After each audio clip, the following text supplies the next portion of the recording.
In the 20th century, global power was defined by nuclear arsenals, oil reserves, and industrial capacity.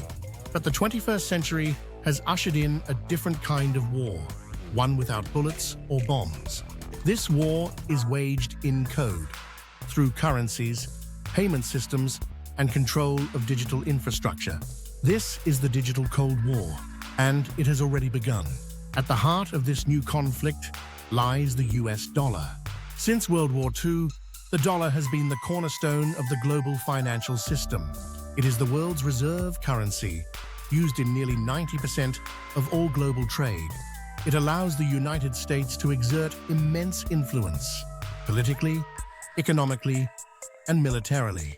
But that dominance is now under threat. The challengers? A coalition known as BRICS, Brazil, Russia, India, China, and South Africa. Together, they represent over 40% of the global population and nearly a third of the world's GDP. They are tired of living in a financial world built by and for the West, and they are building an alternative. Their strategy is simple but ambitious: reduce dependency on the dollar. This movement, called de-dollarization, is not just economic. It's geopolitical. It's about sovereignty. It's about resilience. It's about power. To that end, BRICS is rolling out its own financial infrastructure. In 2023, they announced BRICS Pay, a blockchain-based payment system designed to allow member nations to settle trades in their own currencies. No dollars, no SWIFT, no Western oversight. BRICS Pay isn't just a tool. It's a message to Washington: we don't need you anymore. And they aren't alone. Countries like Iran, Venezuela, and even Saudi Arabia are exploring similar de-dollarization strategies. Sanctions, once a powerful US weapon, are now backfiring, pushing adversaries into each other's arms. But while BRICS builds its centralized alternative, another actor enters the battlefield, one without a government, military, or borders: Bitcoin.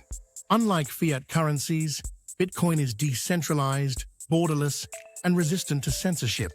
It offers an escape from both Western finance and authoritarian regimes. For countries locked out of the dollar system, it's a lifeline. For citizens in collapsing economies, it's digital gold.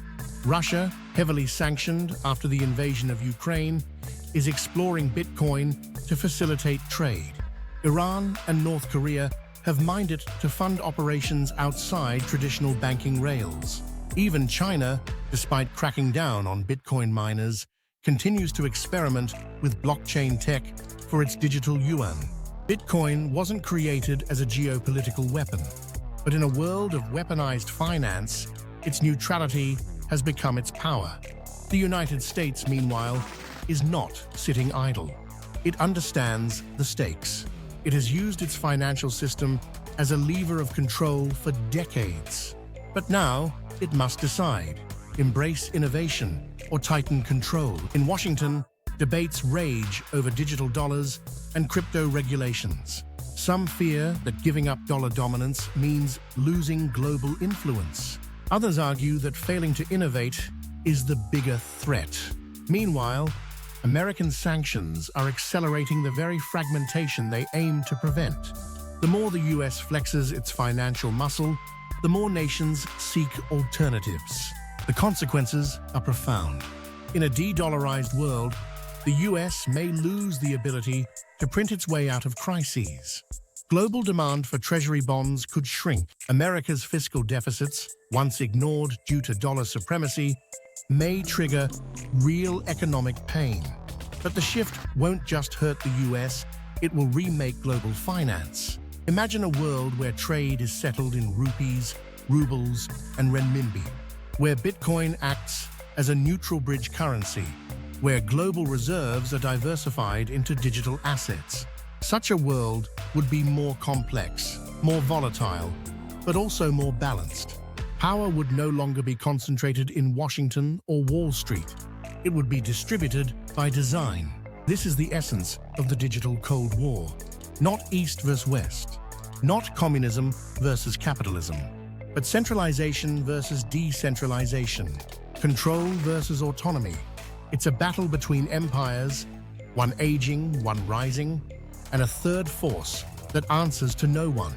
BRICS represents the challenge to the old order. Bitcoin represents the challenge to any order. The US now stands at a crossroads.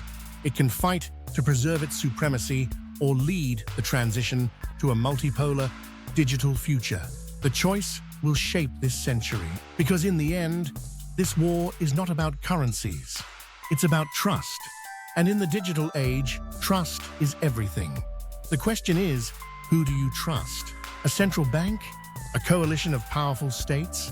Or a decentralized network open to anyone? The lines are drawn. The players are in motion. The digital Cold War has begun.